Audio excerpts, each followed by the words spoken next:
पढ़ेंगे ecology, 10th खत्म, कल आया था अनुराग, नहीं आया था।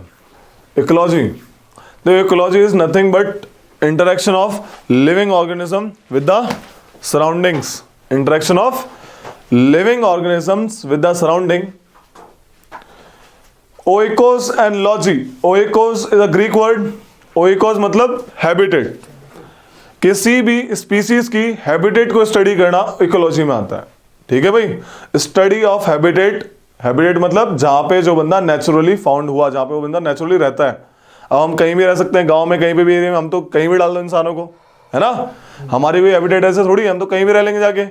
बट नेचुरली जो बंदा, जैसे ट्रॉपिकल रेन फॉरेस्ट, ओके, तो जो नेचुरली जिस एरिया में मिले, वैसे यहाँ पे सेल्वास जो नेचुरली अकरिंग वहां पे मिले, जैसे एंडेंजर्ड क्या बोलते हैं, एंडेमिक स्पीसीज नेचुरली जिस एरिया में मिली, या कोई भी प्लांट और एनिमल जिस एरिया में उग रहा है, ऐसे एक्वाटिक अलग एक्वाटिक हैबिटेट, है ना, लैंड वाली हैबिटेट, टेरेस्ट्रियल हैबिटेट। तो पानी में मिलने वाले स्पीसीज एंड लैंड में मिलने वाले स्पीसीज अलग अलग हैं, लाइक हैबिटेट अलग है इनकी, राइट। एक हैबिटेट में बहुत सारे बंदे मिल जाते हैं, देखा है ना, नहीं देखा। फॉरेस्ट को अगर एक पूरा हैबिटेट मान के चलने को, हैबिटेट छोटी भी हो सकती है, बड़ी भी हो सकती है। हैबिटेट मतलब जहां पे जो इंसान रह रहा है naturally.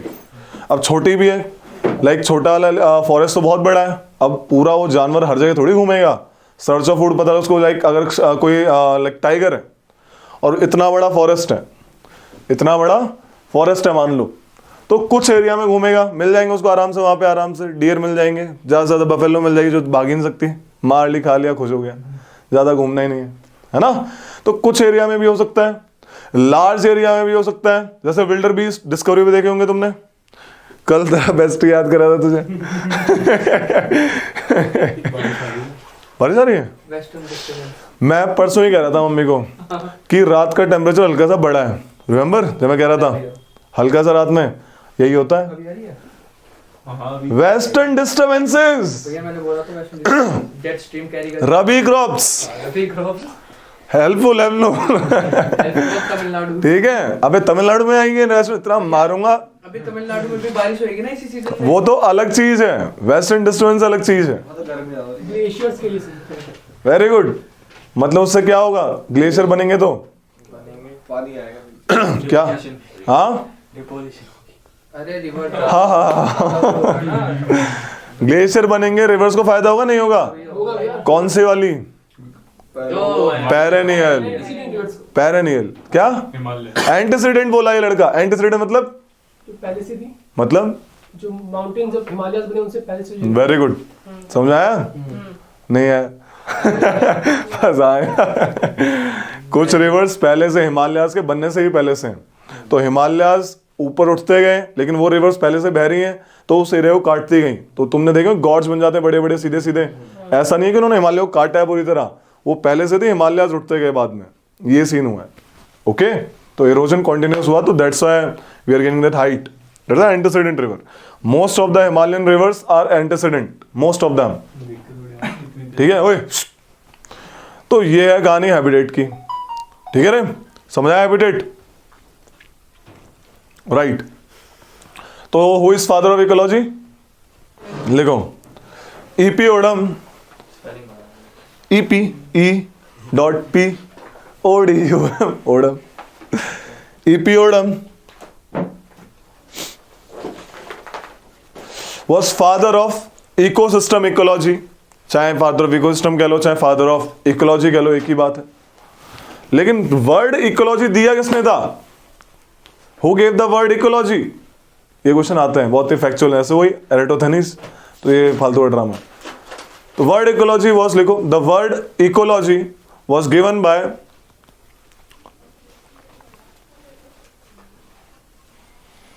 Word ecology was given by Ernest Haeckel. Ernest Haeckel.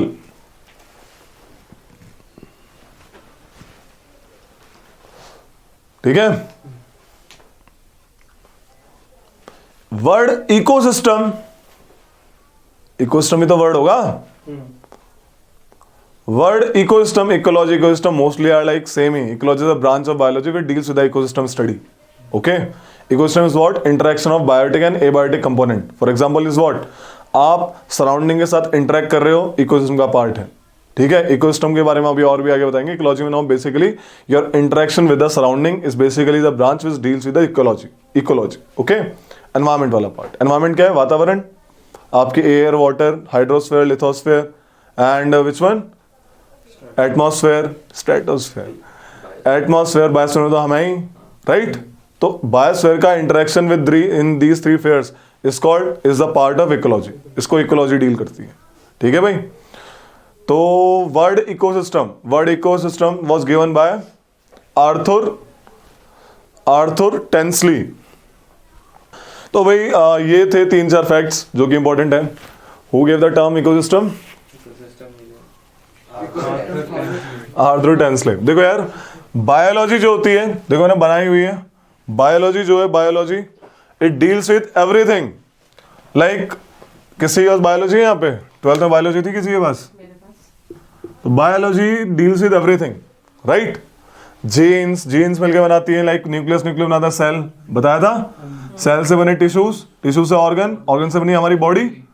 तो इंडिविजुअल ऑर्गेनिज्म बन गया. यानी जैसे हम या किसी भी स्पीसीज का कोई भी एक प्राणी, जैसे हाथी की पॉपुलेशन, हाथी एक हाथी इज इंडिविजुअल ऑर्गेनिज्म. ठीक है भाई, समझ आ रही है कहानी? तो इंडिविजुअल ऑर्गेनिज्म, तो इंडिविजुअल ऑर्गेनिज्म जब उसी प्रजाति के, अब इसको बता भी देता हूं. देखो, तो बायोलॉजी इन सब को डील करती है, starting from that thing ending from that thing, biosphere तक. समझ आ रही है? बट इकोलॉजी की बेसिक यूनिट, जैसे बायोलॉजी की बेसिक यूनिट क्या है? जीन, या सेल का भी एकदम छोटा पार्ट जीन बना दिया हमने, राइट.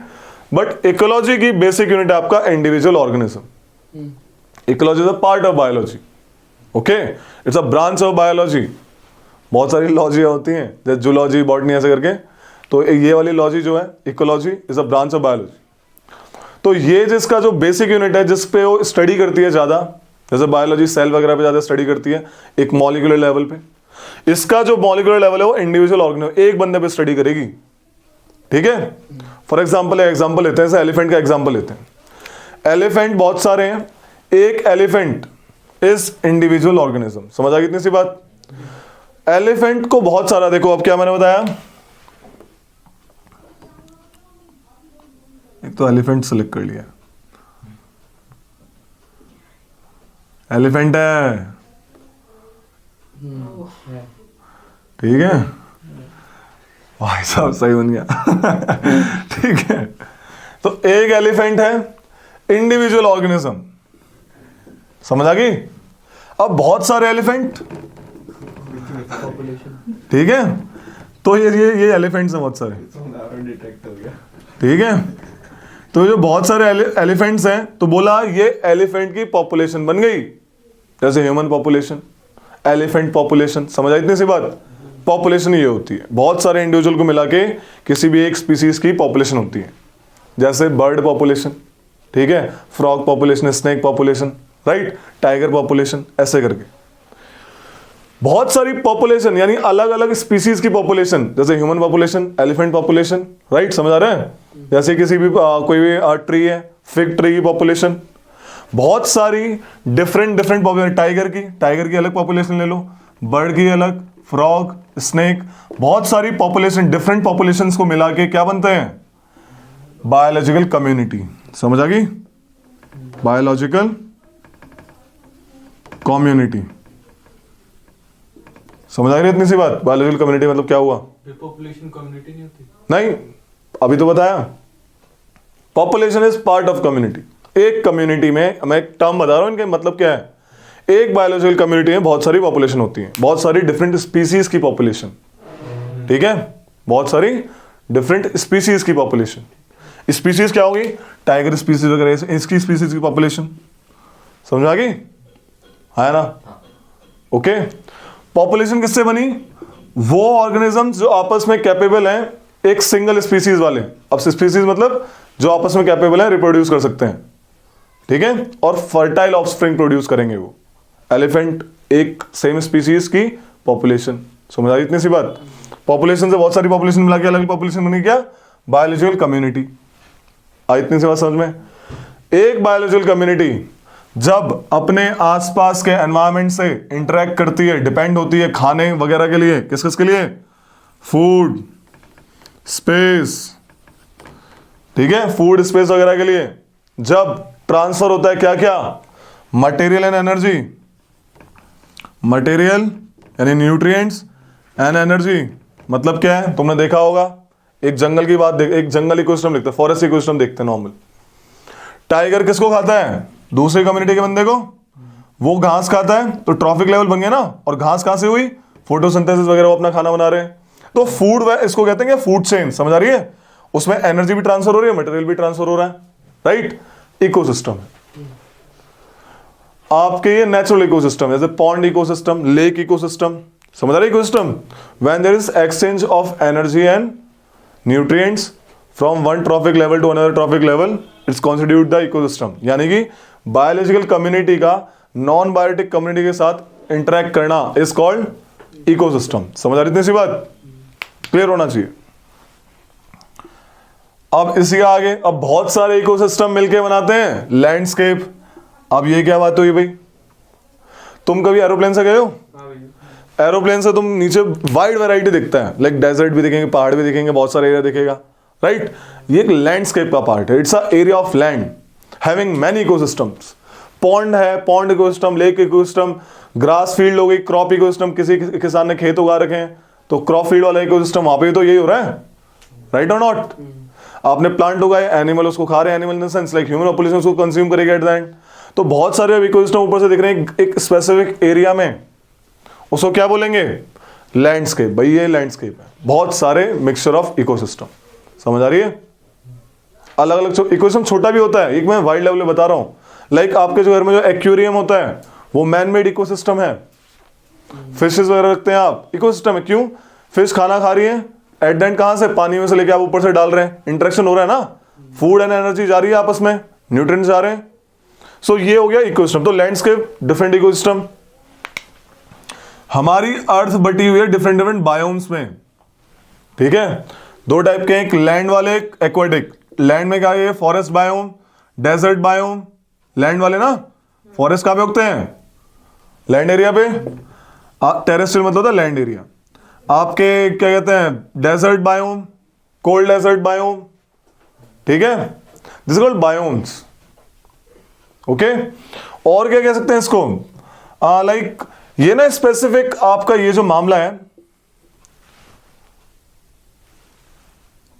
डिफरेंट टाइप्स, ऐसे इक्वेटिक वाले होते हैं, एक्वेटिक बायोम्स वगैरह। एक और इसको बताता हूं, एक और नॉर्मल बायोम्स जनरली कैरेक्टराइज्ड होते हैं आपके क्लाइमेट और वेजिटेशन से, किस टाइप की वेजिटेशन है वहां पे, किस टाइप का क्लाइमेट है। जैसे फॉरेस्ट बायोम यानी फॉरेस्ट वाला, लाइक ट्रॉपिकल फॉरेस्ट वाले क्लाइमेट, ये जनरली ऐसे ऐसे क्लासिफाई होते हैं। देखो रे, ये अर्थ है तो लाइक दिस, इक्वेटर 30-60 लगा लो, जो मैंने बनाई थी, याद है, प्रेशर बेल्ट्स। तो यहां पे क्या हो जाएगा, आपके ट्रॉपिकल रेन फॉरेस्ट बायोम है, यहां पे temperate forest, right, sorry subtropical, temperate, tundra. तो बायोम है ये, आपस में खुद में बायोम है, okay, biomes having so many landscape.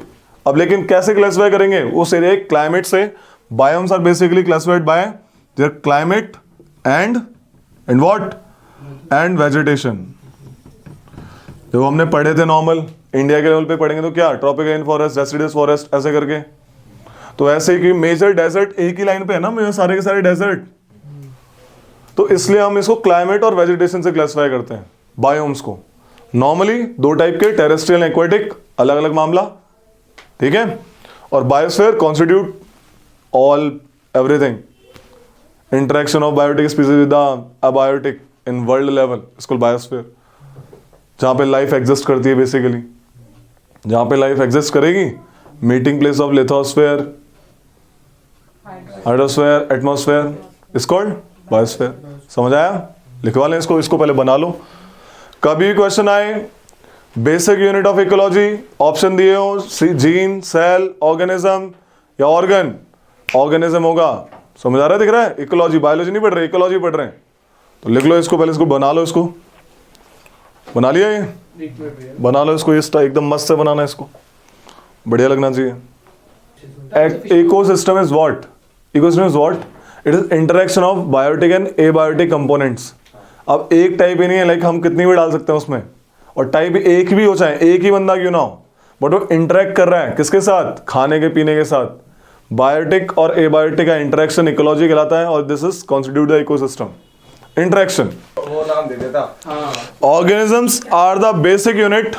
जीते थे ना तगड़ा होता. वो सुना नाम बता ना. किसका? Organisms are the basic unit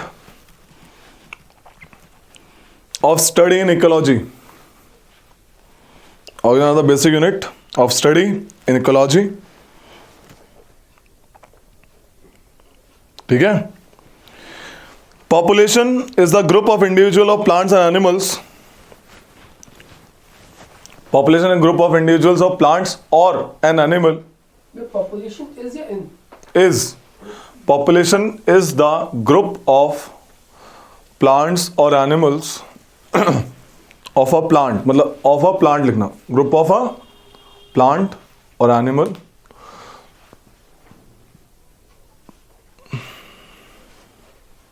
species inhabiting a given area. Inhabited. Inhabiting रहने वाली in a given area. ठीक है?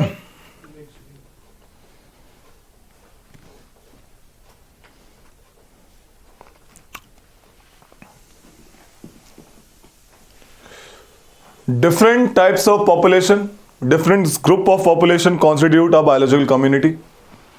Different group of population, different group of population constitute a biological community.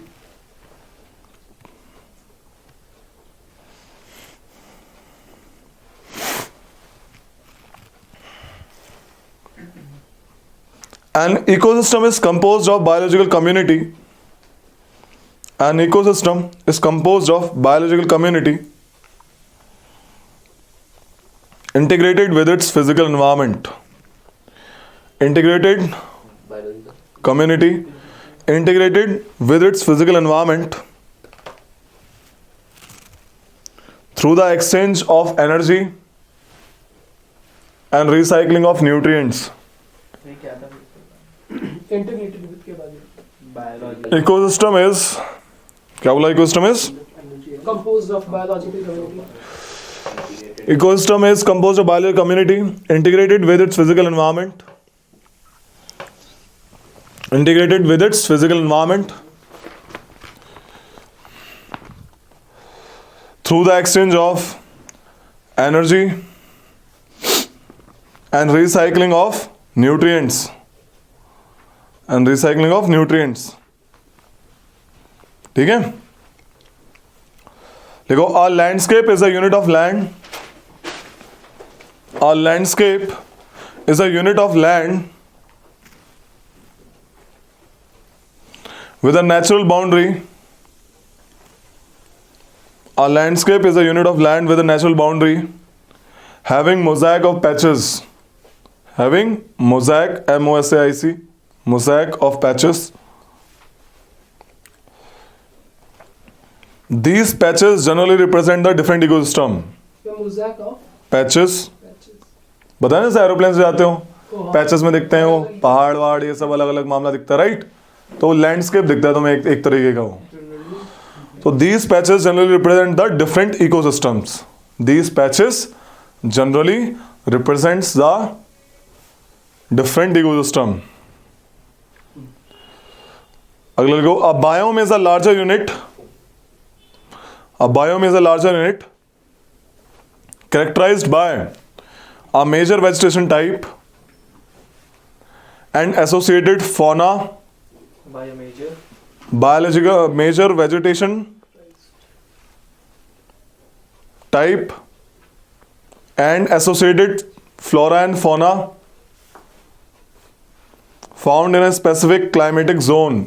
fauna ही लिखना, flora मतलब flora तो होएगा ना vegetation में. इस fauna लिखना है, animal, fauna मतलब animal, flora तो plant हो गया ना vegetation में. Associated fauna found in specific climatic zone, right? जैसे ऑस्ट्रिच मिलेंगे अफ्रीका में, कैमल सारन डेजर्ट, राइट। और ऑस्ट्रिच कहाँ मिलेंगे? Kalahari desert, it's in Africa, both are in Africa. तो वही है, डेजर्ट वाले प्लांट्स हैं। ललमास ब्राजील में मिलेंगी, अपने इसमें साउथ अमेरिका में मिलेंगी। ललमास शिप लाइक होती हैं लेकिन डेजर्ट में मिलती हैं। अटाकामा डेजर्ट है ना वहाँ पे, कहाँ है?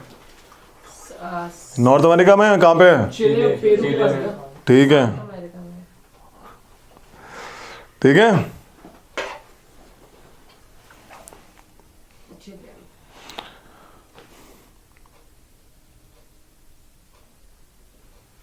On global scale, all the Earth's terrestrial biome,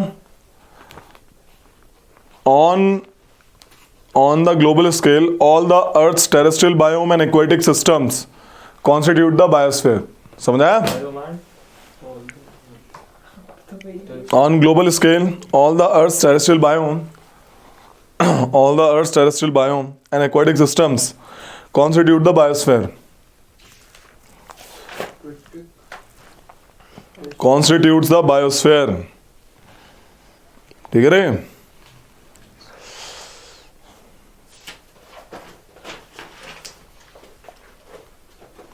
एक चीज के लिए रेडी रहा करना रे तुम लोग, मैं कभी भी किसी को उठवा के कुछ भी बुलवा सकता हूं, ठीक है? समझ आ रही है? और यहां पे आके जो कांपा तो दिक्कत हो जाएगी। कांपना गुनाह नहीं है, आके बोलना है, चुप नहीं रहना। चुप रहना इस गुनाह है। कुछ भी बोलो, गलत बोलो, सही बोलो। बताओ माई मदर से इसी टॉपिक कुछ होगा? जैसे पेट्रियार्कल लो, माई फादर बोलना चाहिए था। तो इजी टॉपिक देता हूं, ऐसा नहीं है, ठीक है? तो मेन है पहले भय खोलना, भय खोलो। Environment is all about non biotic component, आपके surroundings, air, land, water area, right. एक एनवायरनमेंट में हैबिटेट होती है। हैबिटेट मैंने बताया जहां पे प्लांट्स एनिमल्स रहते हैं, समझ आ रहे हैं? और एक हैबिटेट में बहुत सारी निश होती हैं। निश क्या होती है? जनरली निश और हैबिटेट को एक साथ इंटरचेंजेबली यूज करते हैं, लेकिन निश मामला अलग है। किसी भी दो ऑर्गेनिज्म की, दो स्पीसीज की, क्या किसी भी दो स्पीसीज की सेम निश नहीं हो सकती, लेकिन सेम हैबिटेट हो सकती है। एग्जाम्पल देखिए, जैसे फॉरेस्ट हैबिटेट है, उसमें बहुत सारे जानवर रहते हैं, राइट, लेकिन हर एक जानवर अपने में अलग है ना? किस सेंस में? उसका रिएक्शन विद एनवायरमेंट, कोई हार्बीवोर होगा, कोई कार्निवोर होगा, है ना? उसका तरीका रहने का, जैसे आपके स्नेक्स होते हैं वो बिल में रहते हैं, अपनी गर्मी को हटाने के बिल में घुस जाते हैं, राइट। और आपके जो नॉर्मल वार्म ब्लडेड एनिमल्स होते हैं जैसे बर्ड्स, राइट, तो वो अपने उनके पास एक proper homeostasis is a process through which they can maintain their body temperature. Like us, हमें लाइक जब हमें ठंड लगती है क्या करते हैं, मतलब हमारी बॉडी अपने आप कांपने लगती है, शिवरिंग होती है, फिजिकल एक्टिविटी बढ़ती है, गर्मी आती है। ओके, हम रनिंग करते हैं, गर्मी आ जाएगी, राइट। कपड़े पहन लिए, तो ये आर्टिफिशियल हो गया, खैर ये तो। सो this is a kind of that thing. जैसे हम पुराने अपने बंदों की बात करें, हमारी बॉडी पे हेयर होते थे, ओके, अच्छे खासे, मतलब जानवरों की तरह। उससे क्या होता था, हम अपने आप एडाप्ट हो जाते थे, एक्लिमेटाइज हो जाते थे उस एनवायरमेंट में। तो niche is basically functional property related to your function of your body. इसलिए दो बंदों की दो स्पीसीज सेम नहीं हो सकती, समझ रही है कहानी? लेकिन जनरली हम निश और हैबिटेट को एक साथ इंटरचेंजेबल यूज कर सकते हैं, लेकिन हैबिटेट अलग है, निश अलग है। तो लिख लो इसको कि, हाँ लिखवा रहा हूं, लिखो कि भाई the place where an organism lives, the place where an organism lives is called its habitat, is called its habitat.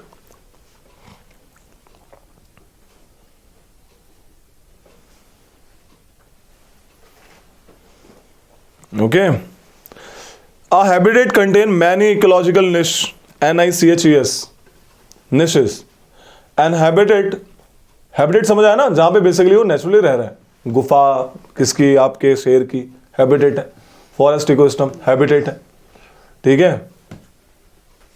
लिखो, a habitat can contain many ecological niches and support variety of species, and support variety of species. The ecological niche of a organism represent the ecological niche of organism represent the range of conditions, Niche represent the range of conditions that it can tolerate, the range of conditions that it can tolerate, comma, the resources it utilizes, the resources it utilizes, and its functional role in the ecological system, and its functional role in the ecological system. Each species has distinct niche. समझ आ रही कहानी? Each species has distinct niche, and no two species can have a same niche, and no two species can have a same niche. समझ आ रही कहानी? Very good. अब environmental factor कैसे अफेक्ट करते हैं ऑर्गेनिजम्स को? क्या कहोगे एनवायरमेंटल फैक्टर से? Air, temperature, light, right, water, fresh and saline वगैरह, ये सब, हीट एंड कोल्ड, ये एनवायरमेंटल फैक्टर्स हैं. कैसे अफेक्ट करते हैं तो एक एक करके देखते हैं. एटमॉस्फेयर तो पता ही तुम लोगों को कैसे अफेक्ट करता है स्पीसीज को, ट्रोपोस्फेयर, स्ट्रेटोस्फेयर, राइट. तो उसमें बताया ना ओजोन कहाँ पे रहती है? स्ट्रेटोस्फेयर में. क्या काम होता है उसका मेनली? यूवी रेस को बाउंस करवाना. राइट, यूवी रेस को बाउंस बैक करवाना. तो लाइट में लिखते हैं तो बताइए, तो ज्योग्राफी में करवा रखा है, ठीक है. हेडिंग डालो एक बार लाइट की. लाइट एनवायरमेंटल फैक्टर डालो, एनवायरमेंटल फैक्टर्स, उसमें नंबर 1 लाइट. लाइट का एक डायग्राम बनाते हैं बड़ा प्यारा सा. क्या है ये? गामा रेज है ना,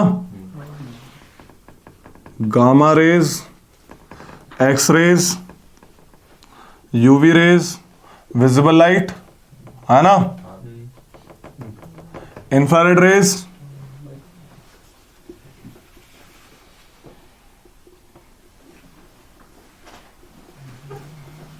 माइक्रोवेव, रेडियो वेव्स. मतलब रेज है वेव एक ही बात है. तो ये सब सनलाइट से आती है. Sunlight consist of 3 thing. Sunlight consist of 3 thing: short wave radiation, visible light, long wave radiation, है ना.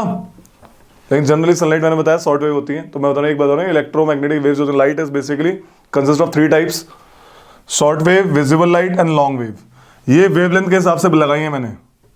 लैम्डा बढ़ता आ रहा है इस तरफ, समझ आ रही है. सबसे कम वेवलेंथ किसकी है? गामा की. सबसे ज्यादा रेडियो वेव्स की, समझ आ रही है. और ये आपका विजुअल स्पेक्ट्रम जो आपको दिखाता है चीजें, विजिबल लाइट जो पड़ती है चीजों पे. इतनी बात समझ आ रही है. तो ये क्रोनोलॉजी बहुत बार आती है कि कौन सी रेज, बोलेगा एक्स रेज, यूवी रेज, इसके इंक्रीजिंग और डिक्रीजिंग ऑर्डर में वेवलेंथ लगा दो.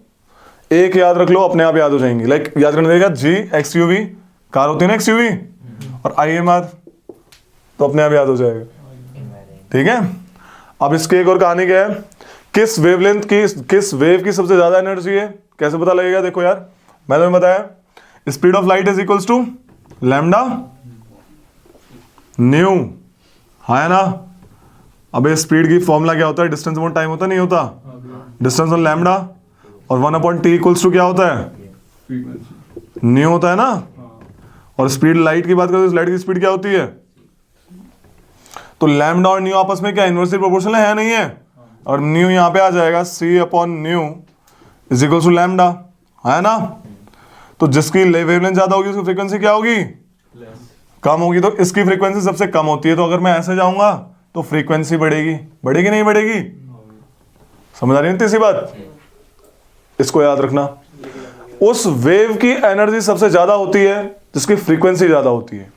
तो energy of a wave is directly proportional to frequency of the wave. इसको याद रखोगे, इस फॉर्मूले को, अपने आप सॉल्यूशन होती जाएगी, ठीक है. तो अब बताओ किसकी एनर्जी ज्यादा है? गामा रेज की.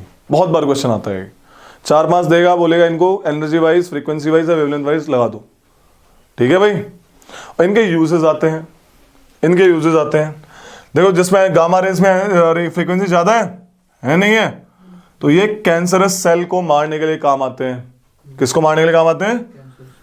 किल cancerous cell. X-rays security purpose, apart from this joints वगैरह बोन्स को एक्सरे करने के लिए काम आता है ना? सिक्योरिटी पर्पस के लिए काम आता है ना? ये जो आपके मेट्रो पे लगे होते हैं वो एक्सरेज होती हैं, ठीक है? Security purpose, security scan and medicine. Medical industry में क्या होता है? बोन्स वगैरह, बोन्स इमेज। वे तो हार्मफुल है ना क्या? एक्सरे। अब इतनी नहीं, आराम से नहीं करवाते एक्सरे।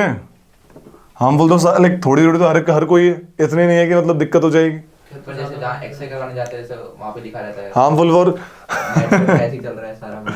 ठीक है, वो ठीक है, ठीक है, बट वही है कि ज्यादा देर का एक्सपोजर नहीं, इतना तो करना पड़ेगा भाई, 2 सेकंड में खींच ठीक है? यूवी रेज किस लिए काम आती है? ओजोन में, राइट? ओजोन, यूवी रेज का काम क्या होता है basically? UV rays ultraviolet rays. ये विटामिन डी और स्किन, विटामिन डी जो लेते हो ना आप, ये है एक्चुअली में। यूवी रेज 3 टाइप की होती हैं, UV A, UV B, UV C, ठीक है? समझ आ रही है रे? यूवी, इधर देखो रे, यूवी सी सबसे खतरनाक होती है, लीथल। लेकिन कैंसर किसकी वजह से होता है? बी की वजह से। याद है वो स्किन कैंसर सुना होगा? मैंने बोला था अभी लेक्चर, ठीक है, स्किन कैंसर आपका यूवी बी से होता है, ठीक है? विजिबल लाइट, चलो बना लो, फिर मैं लिखवा देता हूँ सबका एक साथ। ये बनाओ फटाक से, फिर लिखवाता हूँ फटाक से। इसको बना लो और ये वाला, ये फ्रीक्वेंसी और ये बना लो, ठीक है? फटाक से बनाओ। तो लिखो uses, uses, uses. Number 1 gamma rays लिखो, गामा रेज का यूज लिखवा रहा हूं। Gamma rays because having high energy, because of having high energy, of having higher energy can use to kill cancerous cell, can use to kill. जो chemotherapy होती है ना, chemotherapy, जो कैंसर पेशेंट होते हैं गामा रेज मारते हैं उनके दिमाग में, अगर ब्रेन कैंसर है तो, ठीक है? कैंसरस सेल में कीमोथेरेपी होती है एक, उसमें गामा रेज का यूज किया जाता है। एक्सरेज लिखो, X rays for imaging bones and security scans, and security scans. Ultraviolet rays for taking vitamin D and use in fluorescent tubes, जो लाइट होती है ट्यूब लाइट्स, फ्लोरेसेंट ट्यूब्स में यूवी और fluorescent tubes, vitamin D and fluorescent tubes. Visible light आपके देखने के लिए काम आती है, लिखवाना ही नहीं है इसमें तो, है ना? इंफ्रारेड रेज, ये देखो कैमरे में एक इंफ्रारेड वाला बटन है ना? जब उसको ऑन कर दे तो अंधेरे में भी सब कुछ दिखेगा। अगर यहाँ पे लाइट ऑफ कर देंगे तो इंफ्रारेड का बटन ऑन करना पड़ेगा and you will able to see the things. तो नाइट इमेजिंग, नाइट इमेजिंग के लिए काम आता है, नाइट विजन गॉगल्स, राइट? देखो, for using night imaging, cooking, cooking में नहीं होते इंफ्रारेड वाले जो वेव्स निकलती हैं, इंफ्रारेड वेव्स गर्म करने के लिए, क्योंकि इंफ्रारेड रेज हैं, गर्म होती हैं, ज्यादा वेवलेंथ है इनमें, ठीक है? इंडक्शन वाले इंफ्रारेड वेव्स निकलती हैं उसमें। कुकिंग, इलेक्ट्रिकल हीटर्स, ठीक है? रूम हीटर लाते हो ना तुम, कौन सी वेव निकालता है? इंफ्रारेड। रूम हीटर पूछा भैया वहाँ पे 1200 1400। माइक्रोवेव के बारे में लिखो, माइक्रोवेव, माइक्रोवेव ये जो आप फोन पे बात करते हो रात रात भर, सुधीर कंबल के अंदर है, लेकिन बातें हो रही हैं किसकी वजह से? माइक्रोवेव लिखो, use in cell phone and telephone communication. ठीक है, पक्षी राजा। Use in cellphone and telephone communication, in microwave ovens. क्या बोला माइक्रोवेव के बारे में? क्या बोला? हाँ, कुकिंग लिख लो, कुकिंग फूड माइक्रोवेव ओवन हो गया। सैटेलाइट कम्युनिकेशन, सैटेलाइट में कैसे कम्युनिकेशन हो रहा है? माइक्रोवेव के थ्रू। एयरक्राफ्ट कम्युनिकेशन, माइक्रोवेव के थ्रू। इसमें कैसा माइक्रोवेव? बस बोला कि अब एयरक्राफ्ट ऊपर उड़ रहा है, बंदा नीचे बैठा है, एटीसी, बात हुई, बोला हाँ खाली है, नीचे आया तो रनवे 37 34 था, कौन सा था? वो क्या होता है? रेडियो वेव्स, इसका यूज लिखो। अरे कहां से लाते हैं? Used for TV and radio communication.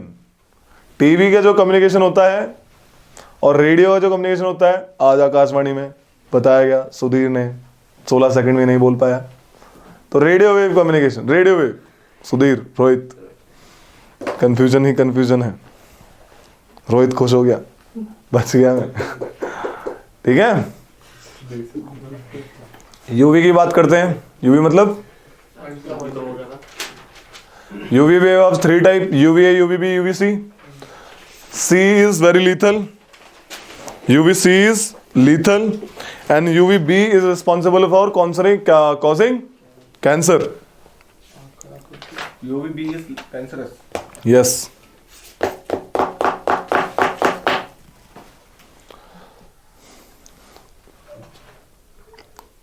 क्या? भी हमको लेते हुए ए वाली सही। विटामिन डी किससे लेते हो? ए से। यूवी आएगी नहीं, विटामिन डी कैसे आएगा? ठीक है, ये था लाइट के बारे में। बहुत क्वेश्चन आते हैं इससे, देखे भी होंगे, चेक करना, देखेंगे। ओके, टेम्परेचर के बारे में बताते हैं।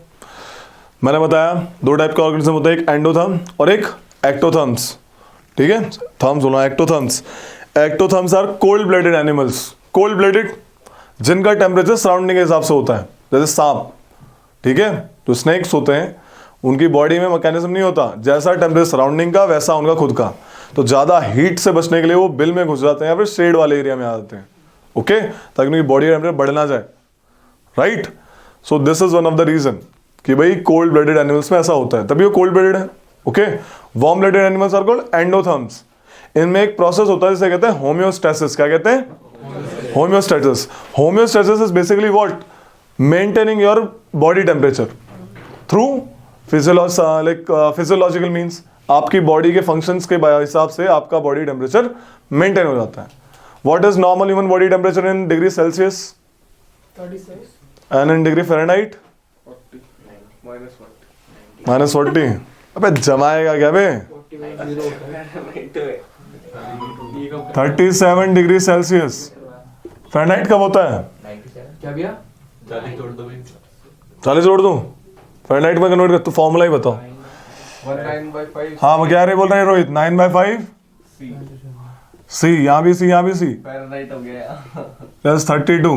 हाँ प्लस ये होता है। ठीक है, F equals to 9/5 C plus 32। तो अगर यहाँ पे C की वैल्यू में 37 डालूंगा तो आंसर आएगा 98.6 डिग्री फ़ारेनहाइट। बोल दो ना 101 डिग्री बुखार चढ़ गया, वो 101 डिग्री फ़ारेनहाइट होता है। मुश्किल से 1 डिग्री एक्स्ट्रा। देख रहे हो बॉडी कितनी खतरनाक है हमारी। हल्का सा 1-2 भी बढ़ जाता है, पंगा हो जाता है। हमें लगता है डिग्री सेल्सियस, जल जाओगे बे। 100 डिग्री सेल्सियस तो वाटर का बॉइलिंग पॉइंट होता है। बताते बारह के 102। ठीक है, 102। ये नहीं बताया कि इतना तो पहले से ही है। 99 हो गया, 100 पहुंच गया, अरे बाप रे, दिक्कत हो गई। उनसे सोचते थे कि उनसे ठीक है, मजाक चल रहा है, कब हुआ? अभी हो रहा है। नहीं, कल करवाया था क्या? आज करवा रहा हूँ। ठीक है, लिख लो इसको। फ्रेश है, फ्रेश साइड एंड में नोट डाल के लिख लेना। इस पे क्वेश्चन आता है, ऐसा कौन सा टेम्परेचर है जो तू -40 चिल्ला रहा था? अरे वही तो। ऐसा कौन सा टेम्परेचर है जब फ़ारेनहाइट और सेल्सियस इक्वल होते हैं? -40 पे। -40 यहां डालना, यहां पे भी -40 ही आएगा। -40 degree Fahrenheit is equals to -40 degree Celsius. पता है ये बात? पता होनी चाहिए। लिख लो नोट डाल के। पहले चलो इसको लिखा, नोट डाल के फटाक से लिख लो ना यार, लिख लो फटाक से, बना लो इसको, ऐसे नोट करके लिखो NOT नोट, और उसमें लिखो F equals to 9.5C 9/5C plus 32, ठीक है। Normal body temperature equal to 37 या फिर 98.6 डिग्री फ़ारेनहाइट, ठीक है। एक लिख लेना -40 degree Fahrenheit is equals to -40 degree Celsius, खत्म। 3 क्वेश्चन बन गए यहाँ से। नॉर्मल टेम्परेचर 37 है ना? डिग्री सेल्सियस, थर्मामीटर नहीं यूज करा रे, हाँ भैया ऐसे ऐसे करते हैं। F equals to 9/5C plus 32, ठीक है। फिर लिखना normal body temperature equals to 37 degree Celsius या फिर 98.6 degree Fahrenheit, -40 degree Fahrenheit is equals to -40 degree Celsius. बताओ नोट भी बनवाएंगे हैं? 32 है वो। हाँ लास्ट में 32 है, लिखो। इन एक्टोथर्म्स द कोल्ड, क्या बोलते हैं कोल्ड ब्लडेड एनिमल्स, ये जो टर्म है नए नए टर्म ये आते रहे एग्जाम में, ठीक है। नए नए टर्म्स को याद रखना हमेशा। In ectotherms that is cold blooded animals the body temperature tends to match with the environmental temperature in which they live. The environmental temperature in which they live. Example frog and snakes. Example frog and snake. ये बेचारे बड़ी दिक्कत में होते हैं, या तो bill में घुसेंगे या फिर आप शेड्स में जाएंगे गर्मी में ज़्यादा। एंडोथर्म्स, एक होता है एक्टो एक एंडो, देखो endotherms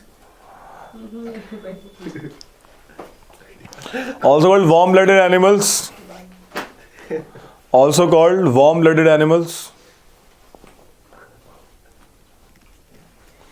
regulate their body temperature, regulate their body temperature, body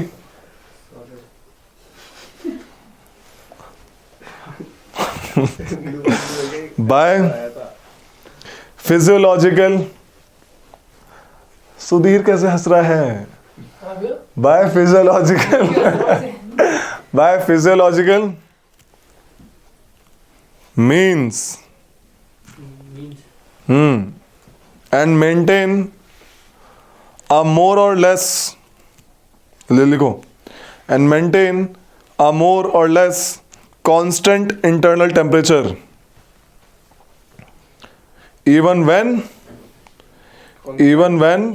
even constant internal temperature, even when the temperature outside fluctuates,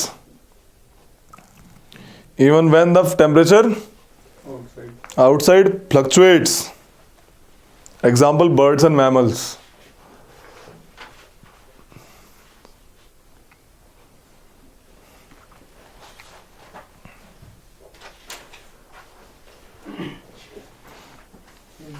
और इस प्रोसेस को क्या कहते हैं, ऐसे जिस तरह से करते हैं लोग, होम्योस्टैसिस, लिखो। This is done by the process of homeostasis, HOMEOSTASIS, homeostasis. ऐसा क्यों भाई? HOMEO, होम्यो, STATIS, होम्योस्टैटिस, ठीक है।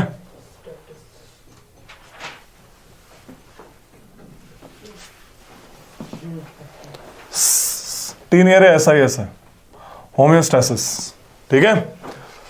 तो सीन क्या होता है भाई, मैंने अभी भी बताया, आपका नॉर्मल टेम्परेचर कितना है 98 डिग्री फ़ारेनहाइट, हल्का सा 1-2 डिग्री ऊपर नीचे तो क्या होता है, दिक्कत नहीं हो जाती। तो यही कहानी होती है कि आपकी जो बॉडी के एंजाइम्स हैं वो 37 डिग्री पे ही वर्क करेंगे, इससे ज़्यादा ऊपर नीचे काम होता है तो दिक्कत होती है। इस चीज़ के लिए क्या है आपका होम्योस्टैसिस, ताकि आपका वही टेम्परेचर मेंटेन रहे और आपका जो मामला है अंदर बॉडी का टेम्परेचर, ये नहीं कि भैया उंगली ठंडी पड़ जाती है, ठीक है, तो सुन्न भी तो हो जाती है तो आप जिंदा रहो, उसके लिए मामला होता है, ठीक है। तो क्या कोल्ड ब्लडेड अच्छे होते हैं वार्म मतलब वार्म अच्छे हुए ना, अच्छी है ना। वरना कहाँ छुपते फिरोगे, कहाँ गड्ढा खोदते फिरोगे भाई शेड से बचने के लिए। गड्ढा क्यों खोदते हैं लोग, सांप बिल में क्यों घुस जाता है, हाइबरनेशन होता है। भैया वो बालू वालू तो क्योंकि अर्थ का टेम्परेचर सेम रहता है, चाहे सर्दी हो चाहे गर्मी, अर्थ अपना टेम्परेचर नहीं बदलती अंडरग्राउंड कंपैरेटिवली। एटमॉस्फेयर सुनना, कभी जमीन का पानी पिया है? गांव में जाना, सर्दियों में गरम पानी आता है और गर्मियों में ठंडा आता है। तुम्हारे तो पानी नहीं है तुम कैसे बोले? ठीक है, तो ये ठंडा पानी होता है। अबे गर्मियों में ठंडा होता है, तो वही कह रहा था। बस ठीक है। नहीं, पहले गलत करना था आपको। इतना मारूंगा ना, आपको कहना था कि पानी है नहीं था। ठीक है। हाँ मुझे तो बहुत मजा आता है ना।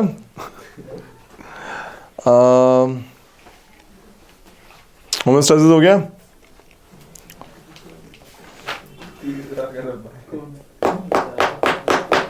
देखो भाई, एक होता है टॉलरेंस लेवल, हर एक स्पीसीज का टॉलरेंस लेवल होता है।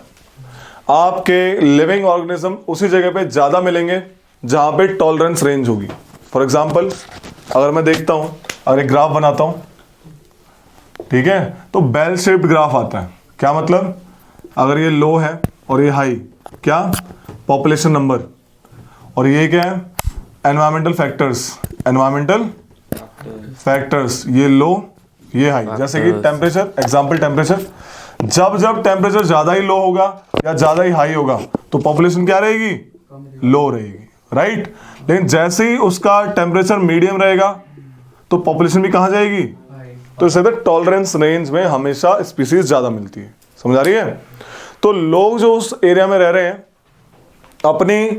अपने हिसाब से एडाप्ट होना शुरू होता है। सपोज किसी एरिया में डेजर्ट प्लांट, तो वहां पे क्या है भाई, पानी की कमी है, टेम्परेचर ज्यादा है, तो वहां पे एडाप्टेशन कर लिया प्लांट्स एंड एनिमल्स ने, ठीक है। एक होता है कंगारू रैट, क्या ये पूरी जिंदगी पानी नहीं पीता है, प्यासा पूरी जिंदगी, और यूरिन, ताकि वाटर लॉस कम हो तो यूरिन भी सॉलिड फॉर्म में करता है। कंगारू रैट डेजर्ट एरिया का, पूरी जिंदगी पानी नहीं पिएगा, स्विमिंग पूल के पास ले जाते पानी नहीं पिएगा। वेरी नाइस, ठीक है। तो ऐसे अडाप्ट कर चुके हैं। अबे सुन लो, तो adaptation is what, there are two terms, एक एक्लेमेटाइजेशन और एक एडाप्टेशन। क्या डिफरेंस है दोनों में बायो वाले? अडेप्टेशन होता है कि जैसे कोई स्पीशीज है वो किसी एरिया में है, वो उस चीज को अडेप्ट ही कर ले।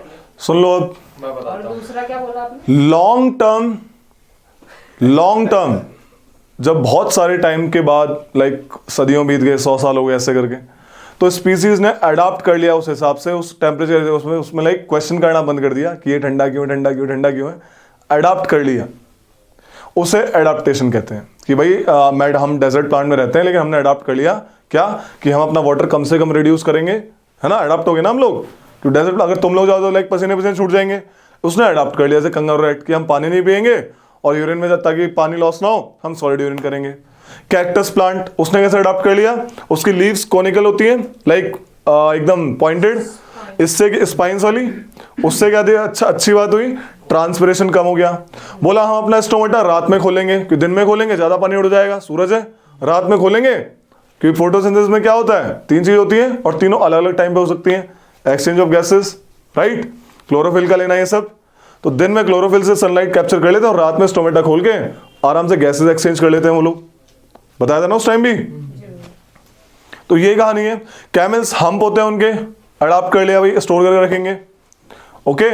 तो ऐसे ऐसे डिफरेंट टाइप्स ऑफ वैरायटी से अपने मैंग्रोव्स एरिया में जाएंगे, सॉल्ट वाटर है, बोला सॉल्ट ज्यादा है, सलाइन सॉइल है, कैसे अडॉप्ट करें, क्या वहां पे पेड़ नहीं होते, होते हैं, अडॉप्ट कर लिया उन्होंने कि ज्यादा सॉल्ट होगा, हम क्या करेंगे, सॉल्ट अपनी पत्तियों से निकाल देंगे, पत्तियों में नमक नमक सा दिखता है, फिर उनके निकाल दिया वहां से। मेघालय लेटराइट सॉइल, ना ह्यूमस है ना कुछ है, एकदम सॉइल तो रिमूव होगी, लीचिंग होती नहीं है सुधीर, लीचिंग होती है, उन्होंने अडॉप्ट कर लिया, कम न्यूट्रिएंट्स में पैदा होना, ये एडाप्टेशन है कि उन्होंने अडॉप्ट कर लिया।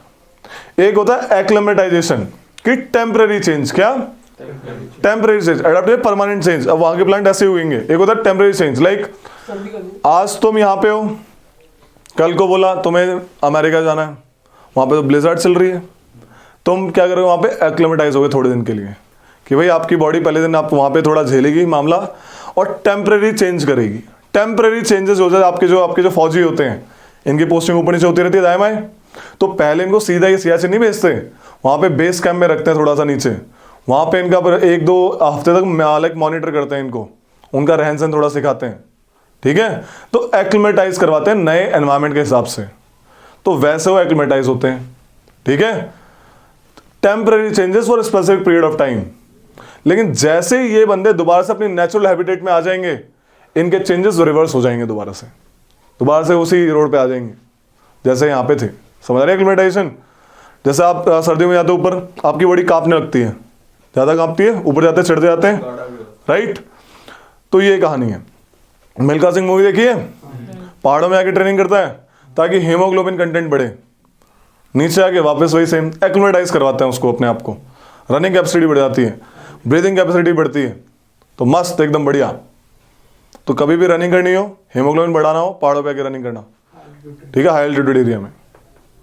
तो ये कहानी होती है, ये एक्लिमेटाइज है, परमानेंट चेंज नहीं है, नीचे आएगा बंदा दोबारा वही कहानी, ठीक है। तो this is all about acclimatisation and adaptation. इस पे क्वेश्चन आता है कौन से प्लांट ने क्या किया, जैसे हाइबरनेशन, एस्टिवेशन, ये तो हो गया एडाप्टेशन, एक्लिमेटाइजेशन। कुछ लोग निकल ही लेते हैं, कुछ लोग निकल लिए माइग्रेशन कर लेते हैं, जो निकल नहीं पाए और जो अडाप्ट भी नहीं हो पाते वो सो जाते हैं, ठीक है। जो ठंडियों में सोए, ठंडियों में ठंड से बचने के लिए सो गए, हाइबरनेशन। क्यों सोए? सोने में क्या होता है, हमारी हार्ट बीट स्लो हो जाती है, ब्रीदिंग रेट स्लो हो जाता है, एनर्जी लॉस कम होता है, ठीक है। 6 महीने तक सोए हुए हैं, खाना कहां से आया, भूख तो लगेगी। तो गर्मियों में इतना खा लेते हैं कि फैट में स्टोर हो जाता है उनके, मोटे मोटे, उठने के बाद पतले मिलेंगे, ठीक है। तो काइंड ऑफ दैट थिंग, ज्यादा नहीं सो सकते, पता है 1 साल सो ही जाएंगे फिर, ठीक है। तो 6 महीने लगभग एक gap period, this is hibernation. Aestivation, उठते ही खाते हैं, बिल्कुल कुंभकर्ण। एस्टिवेशन, समर स्लीप, जो समर में गायब हो जाए एस्टिवेशन होगा। सम स्क्वायरल्स गायब हो जाते हैं समर में, ओके। बिल वगैरह में सांप घुस जाते हैं, बिल में फ्रॉग्स, ये एस्टिवेशन में जाते हैं, फ्रॉग्स वगैरह दिखते हैं समर में, नहीं, रेनी सीजन में आ जाएंगे वहां भटाक से, ठीक है। तो ये है माइग्रेशन वाली कहानी। तो अलग अलग तरीके हैं सबको एनवायरमेंट से बचने के लिए, क्योंकि टॉलरेंस लेवल में ही रहना है, बताया ना अभी कि टॉलरेंस लेवल में ही जी पाएंगे। ये जैकेट क्यों पहन ली, क्यों पहनी? बढ़ाने के लिए। हाँ, विंटर्स हैं, वी आर इन विंटर्स। तो लिखो, the response of an organism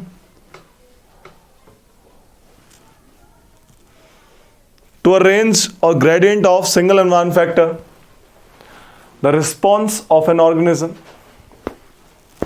to a range or gradient of a single environmental factor.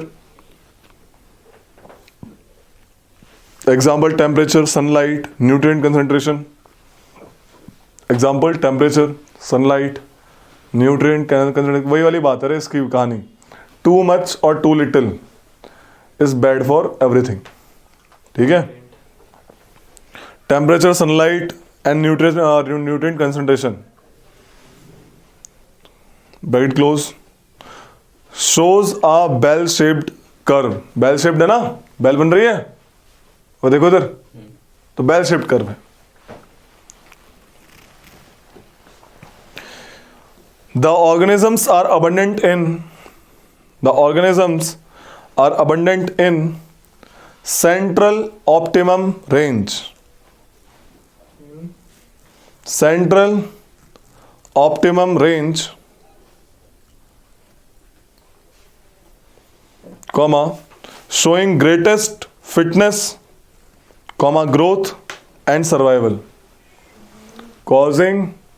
Showing greatest fitness, comma, growth and survival.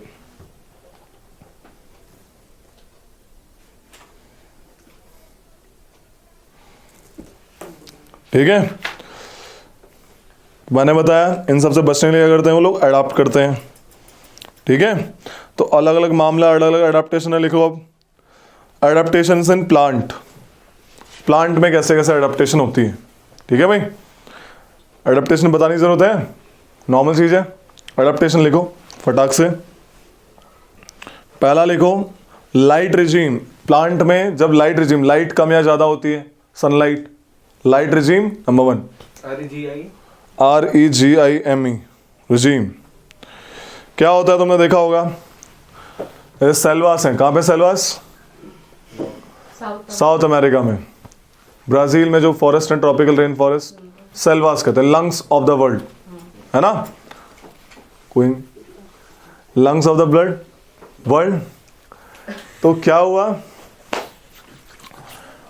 तो वहां पे बड़े प्लांट्स भी हैं जिनकी हाइट बहुत ज्यादा है, छोटे प्लांट्स भी हैं, और बड़े प्लांट्स के नीचे छोटे प्लांट छुप जाते हैं, सनलाइट नीचे तक नहीं पहुंच पा रही, अंधेरा रहता है वहां पे, एकदम नीचे फॉरेस्ट में जाना अंधेरा मिलेगा, कि बड़े प्लांट्स अपनी कैनोपी से, अपने वो जो उनका वो शेप है, लाइक कैनोपी क्या होती है पता है ना, ये जो पेड़ है, ये जो इसका ये छत जैसी चीज है, ये कैनोपी बना देते हैं।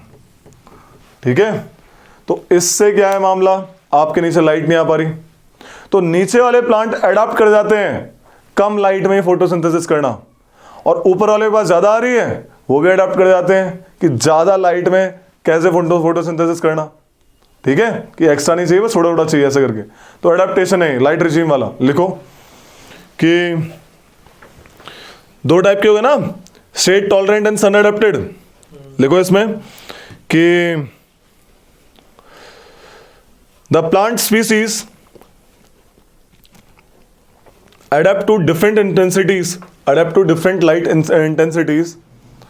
The plant species adapt to different light intensities by becoming shade tolerant. Shade tolerant हो जाते हैं, जो shade tolerant होते हैं उन्हें कहते हैं स्क्योफाइट्स।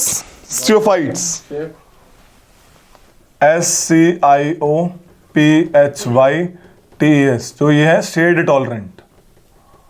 शेड, भाई हम तो नीचे रहेंगे, हम तो नीचे फोटोसिंथेसिस कर लेंगे, हमें कोई दिक्कत नहीं, लाइट मत दो। ठीक है, and sun adapted heliophytes, HELIO, helio PHYTES, heliophytes are called sun adapted. समझ आ गई? दोबारा बोलता हूं, plant species, plant species adapt to different light intensities by becoming shade tolerant, that is xeophytes, or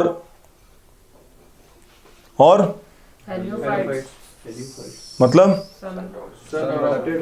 sun adopted. ठीक है, ये कहानी है। अगला लिखो वो adaptation to water scarcity and heat. Adaptation to water scarcity, desert वाला मामला, वाटर स्कैरसिटी एंड हीट। ठीक है, अलग अलग तरीके के एडाप्टेशन है। देखो क्या क्या एडाप्टेशन है भाई इनमें, मैंने बताया था। पहला तो वही है लीफ रिड्यूस टू स्पाइन्स। इनमें जिनकी जो स्टेम्स होती हैं, तुमने कभी कैक्टस को तोड़ के देखा है, एलोवेरा तोड़ के देखना, जेली जेली होता है, जेली जेली, तो पानी स्टोर करके रखते हैं स्टेम में, ताकि अंदर अंदर काम होता रहे बढ़िया बढ़िया। इनकी रूट्स डीप चली जाती हैं, एकदम टैप रूट एकदम डीप चली गई वाटर लेवल तक। कभी उखाड़ के देखना डेजर्ट वाले प्लांट्स, मूली की तरह, तो मूली ऐसे बिल्कुल टैप रूट कहते हैं इसको, टैप रूट वाटर लेवल तक चली जाती है ताकि प्लांट ले सके, वाटर ले सके। ठीक है,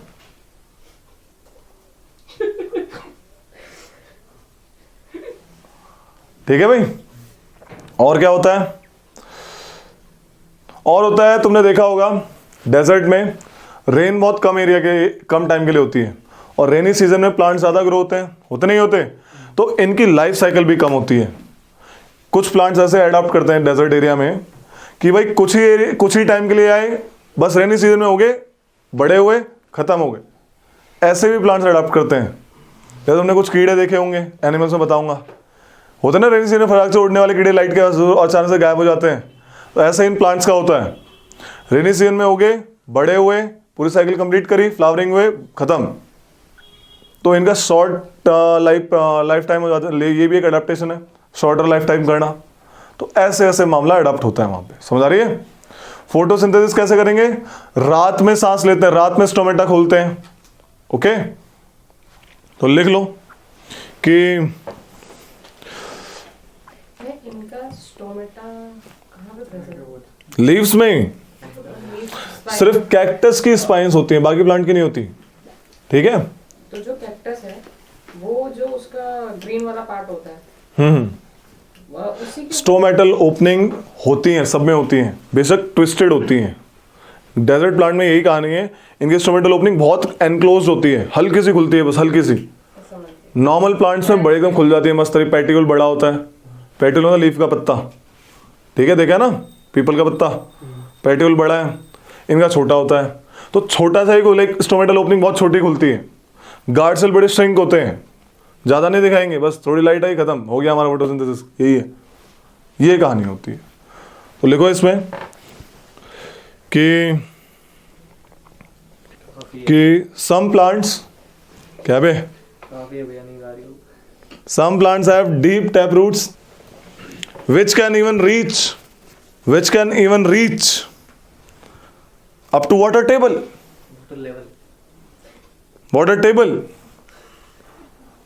ठीक है, वाटर टेबल तक जाते हैं भाई, नीचे water table, to fetch the water. अगला पॉइंट इसी में, some plants have a smaller life cycle. They complete their life cycle in a small amount of rainy period only. They complete their life cycle in a small amount of rainy period only.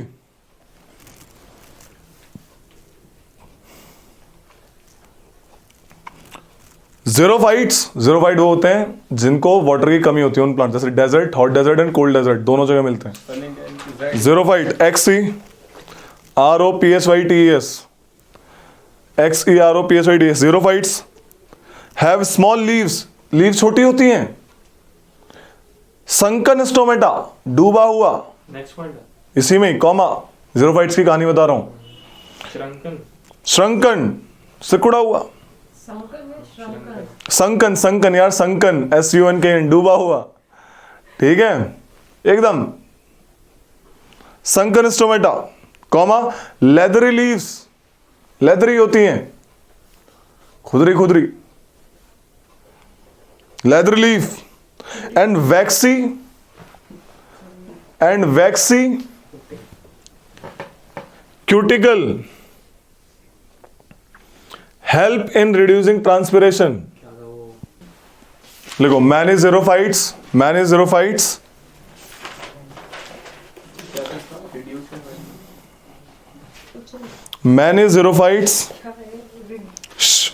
Help in reducing, क्या help in reducing transpiration लिखवाया तो।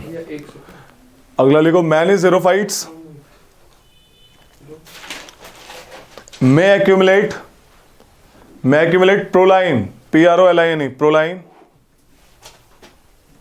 proline मतलब an amino acid in response to stress। जब उन्हें stress होता है, temperature stress हो, heat stress हो, प्रोलाइन, PROLINE, प्रोलाइन एक्यूमुलेट करते हैं, ठीक है। Proline in response to stress. और जब हीट शॉक लगता है उनको, हीट से बचना है, हीट टाइप की स्ट्रेस है, तो हीट शॉक प्रोटीन निकालते हैं। लिखो, the heat shock protein, shock हो जाना, शॉक प्रोटीन्स ठंडा पड़ गया। Chaperonins, heat shock protein chaperonins, ठीक है।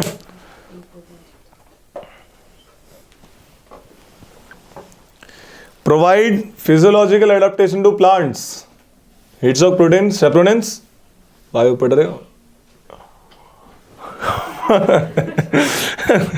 Provide physiological adaptation to plants to high temperature. ठीक है भाई, अगली हेडिंग डालो इसमें। ये पच पच नहीं करना है टू हाई टेम्परेचर। क्या? फिजियोलॉजिकल बच्चे रिक्वेस्ट करते हैं adaptations to plant to high temperature. क्या ओवर हो जाएगा? पहला ही नहीं हुआ है। ये सच में इसमें लिख के वो ओवर नहीं। थक गए? कितने पेज हो गए? 5-6 भैया नाम तो पॉलिसी है, तो बताइए। बहुत ही हो गया। चलो प्लांट का कर लो, एनिमल का कल करवाएंगे। प्लांट का कर लो, लिखो प्लांट का एडेप्टेशन। लिखो जल्दी, अबे खत्म हो जाएगा। एनिमल तो लिख चुके। तब प्लांट का हो गया, एनिमल का नहीं हुआ। अभी तो प्लांट ही चल रहा है ना, एडेप्टेशन इन प्लांट्स। क्या हो गया? एडेप्टेशन जल्दी लिखो। स्टडी शॉप भैया। Adaptation in aquatic animals, aquatic plant लिखो। Aquatic environment, adaptation to the aquatic environment. जैसे पानी वाले प्लांट कैसे अडेप्ट करेंगे? भाई पानी में ना सॉइल नहीं है उनके पास, तैरते हैं ना वो प्लांट, देखे होंगे। हाँ भैया। कौन सा डिश होता है? आयरन काइमा। लिखो इसमें plants which remain permanently immerse in water, जो परमानेंटली पानी के अंदर रहते हैं उन्हें कौन से प्लांट कहते हैं? हाइड्रोफाइट्स। ये नाम इंपॉर्टेंट है, टर्म हाइड्रोफाइट्स।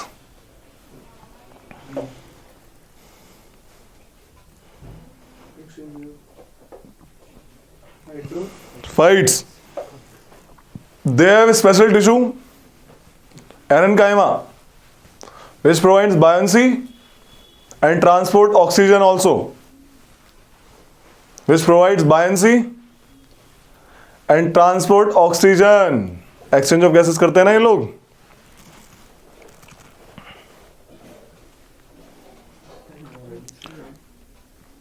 Transport oxygen.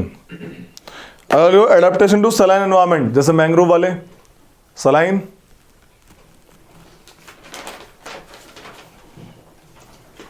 जो प्लांट सलाइन एनवायरमेंट में उगते हैं उन्हें कहते हैं हेलोफाइट्स। लिखो halophytes, HALOPHITS। Halophytes are the plants of saline environment.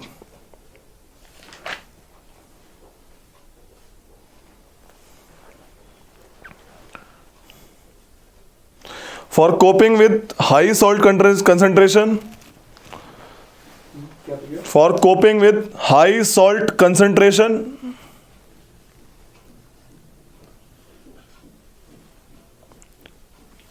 they have proline and sorbitol. Proline and sorbitol.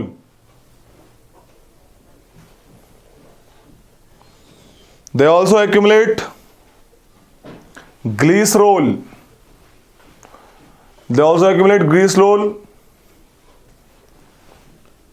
which helps in osmoregulation. Helps in Osmoregulation. Adaptation, last time, adaptation to oligotrophic soil. Help in osmo Regulation. Adaptation to oligotrophic soil. Oligotrophic मैंने बताया था, ये वो soil होती है जिसमें nutrient नहीं होते। जैसे अभी ट्रॉपिकल रेन फॉरेस्ट वाली, ज़्यादा बारिश हुई, लीचिंग हो गई, ह्यूमस गया, सब कुछ गया। ठीक है, लीचिंग होती है ना, तो वो प्लांट जो कम न्यूट्रिएंट्स में अडॉप्ट कर जाए वो ये वाले प्लांट्स, ओलिगोट्रॉफिक वाले। क्यों कर जाते हैं? इनके पास होती है, इनका से एसोसिएशन होता है, इनकी रूट्स है, प्लांट रूट और फंगी का, फंगी और प्लांट रूट का एसोसिएशन होता है। उस एसोसिएशन होता है सिम्बायोटिक रिलेशनशिप, और ये सिम्बायोटिक रिलेशनशिप किस फॉर्म में होती है? Mycorrhiza. Myco MYCORRHIZA।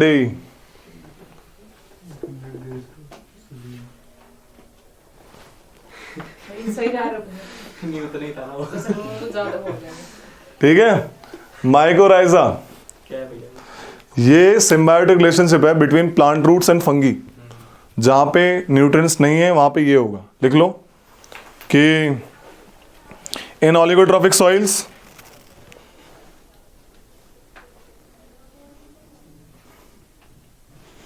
Plants have symbiotic association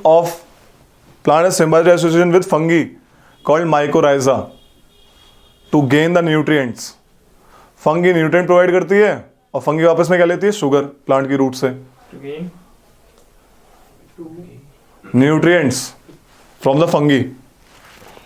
ठीक है. एनिमल के बस दो ही हैं. देखो, adaptation to animals. Adaptation to animals इसमें डायरेक्ट लिखवा रहा हूं बस. पहला माइग्रेशन, दूसरा कॉम्यूफ्लाज. कॉम्यूफ्लाज क्या होता है? रंग बदल लेना, है ना. जैसे प्रेइंग मैंटिस तुमने देखे होंगे, कभी कभी ग्रीन प्लांट पे ग्रीन एनिमल दिख जाते हैं, दिखते ही नहीं है वो क्यों करते हैं? बचने के लिए, प्रेडेटर से बचने के लिए अडॉप्ट हो गए ना वो लोग, ताकि हमें ना खाए. ठीक है, कॉम्यूफ्लाज. दूसरा, 3 लिखो. अब तीसरा हाइबरनेशन एस्टिवेशन. समझा दिया है. Hibernation winter sleep, aestivation summer sleep. Aestivation.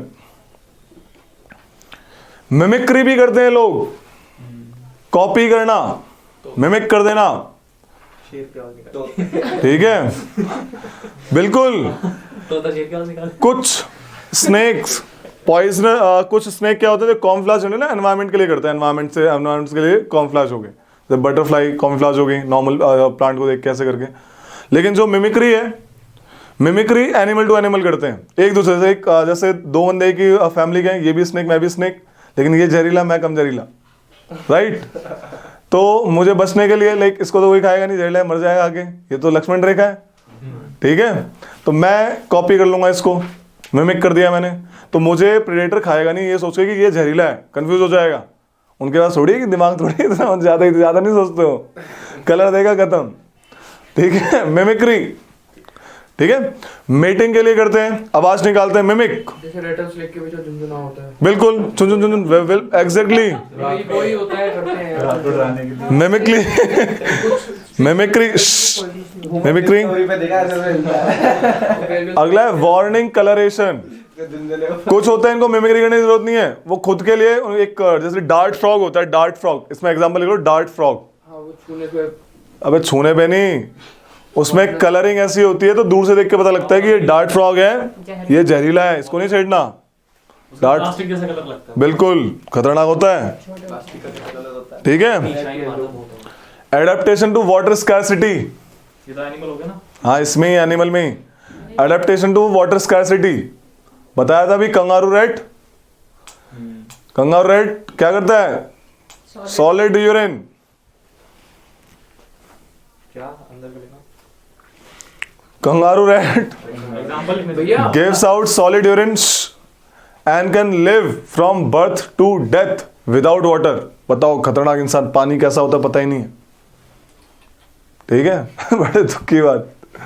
Question आया हुआ है, 3-4 नाम थे, बोला कौन सा ज्यादा एडाप्टेबल बंदा है, तो कंगारू रेट है वो. कैमल टेक करके आए थे बच्चे.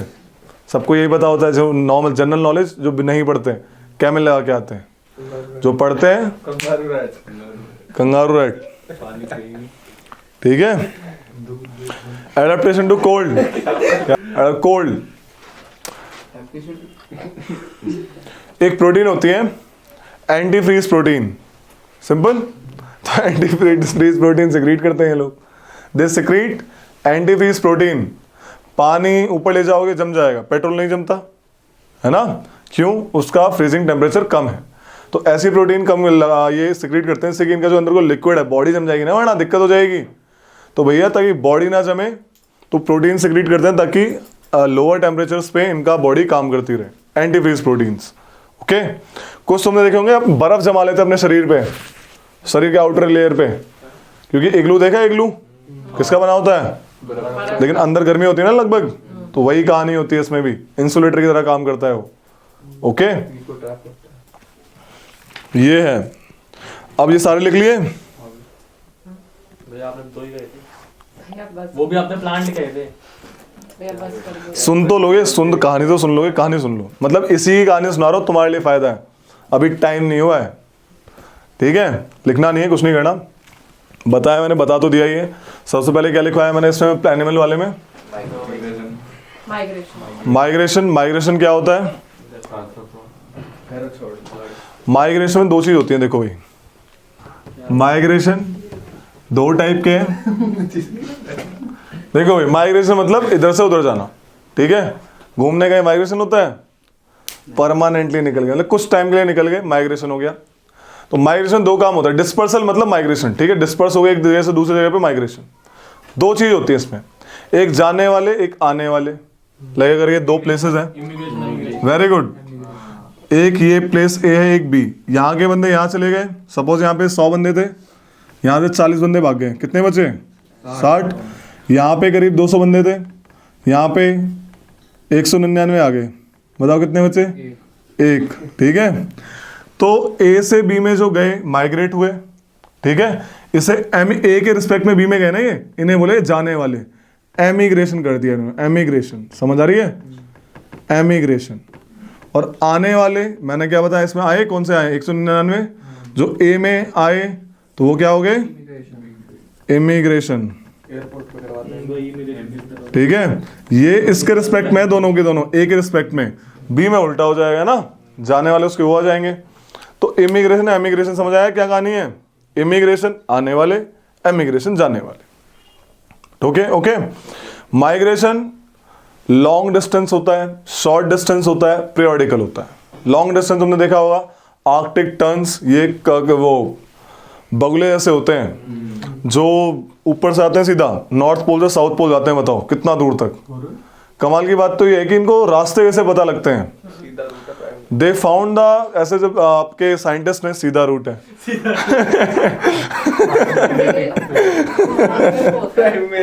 ठीक है, ऊपर जाके पता नहीं था कहाँ किस तरफ सीधा है, कंपास लेके नहीं चल रहे, सीधा जाना है। और एक बिल्कुल यस, इनके दिमाग में होता है मैग्नेटिक समथिंग कोई सब्सटेंस। ऐसा लोगों ने थ्योरी बनाई और ऐसी आजकल सोच रहे हैं कि अब मैग्नेटिक रास्ता दिखा तो बोलता नहीं है। मैग्नेटिक फील्ड की हेल्प से इनके दिमाग में कुछ रिसेप्टर वाला मामला होता है, स्टार्स की हेल्प से, सन की हेल्प से जाते हैं लोग। इनको भी पता है पोल स्टार वो एकदम नॉर्थ पोल पे उगता है, बाकी स्टार घूमते हैं आसपास, रात में तो उड़ते हैं, ठीक है। तो ये कहानी, मैग्नेटिक फील्ड भेजते हैं, स्टार से हेल्प लेते हैं। कैसे रे? एक कॉन्सलेशन होती है, एक कॉन्सलेशन होती है, एक हंटर नाम की कॉन्सलेशन होती है। क्या होती है? अभी दिखती है आजकल गर्मी। हंटर की बेल्ट के सामने सबसे जो चमकता है स्टार, सितारा होता है, वो होता है साइरस। हंटर ढूंढना पहले जो इस टाइप का दिखे, हंटर दिख जाएगा अभी बाहर। ठीक है, गांव में जाके ढूंढते हैं। बाहर ही से साफ। और उसके साथ चलते रहो, पार हो गया। एक होता है पीरियोडिक माइग्रेशन। पीरियोडिक में क्या होता है? ये तो लॉन्ग डिस्टेंस हो गया। पीरियोडिक में क्या होता है? अभी कुछ दिन पहले न्यूज आई थी, 6 महीने पहले लगभग, टिड्डे आ गए पाकिस्तान से, देखे थे? माइग्रेशन तो है वो, search of food. Short distance migration like permanent नहीं होता है, अब ये गए तो वहीं रह थोड़ी, आ भी गए थोड़े से। जैसे विल्डर बीस्ट होते हैं, शॉर्ट डिस्टेंस माइग्रेशन, देखे होंगे डिस्कवरी पे, भागते हैं खाने की तरफ और बीच में मगरमच्छ खा जाता है उनको। विल्डर बीस्ट देखे होंगे ना, भागते रहते हैं पागलों की तरह। क्या करते हैं वो? माइग्रेशन, हाँ वही, गड़ा गड़ा बोले हम निकल गए, बढ़िया। क्या कर रहे हैं वो? खाने के लिए माइग्रेट कर रहे हैं। माइग्रेट ना जाना, परमानेंट टेम्परेरी वाला सीन नहीं है इसमें, निकल गए गए, ओके। ऐसे ही लोकस्ट होते हैं, खाने के लिए आए, बताओ इतने सारे आगे, बताओ दिक्कत हो गई थी इंडिया में, टिड्डे मारने लगे फिर, ओके। तो this is all about how they adapt, ठीक है, how they adapt to different acclimatize to different environmental conditions, ठीक है भाई।